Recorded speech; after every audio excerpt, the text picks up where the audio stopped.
Assalamu alaykum, hörmetlik ustozlar, mehriban ata-onalar, suyimli savodashlar. Men bugun sizlarga ona tilim nomli she'rimni deklamatsiya qilib bermoqchiman. Ko'k osmon qo'ynida qilmoqda qushlar erkin parvoz. Kiribdi bulutlar arasiga quyosh aylab qizlar kabi naz.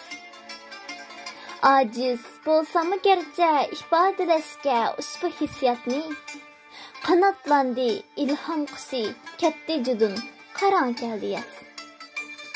Bulbullar qilar navo gul uchun tong'u sahar. Men yozaman dostonlarini jon dilim bulg'ach go'har.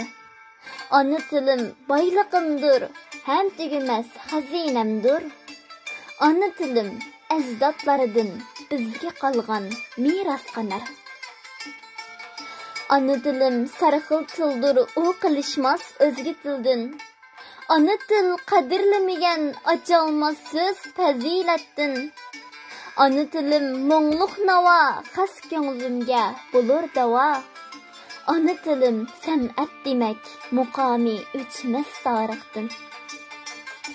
Kuylamaslikka bormi bahona shu qadar go'zal tilni. Faxrlanaman ona tilim bulg'ach sap Uyg'ur tili. Divoni qomus tarixdagi chaqnagan yulduz.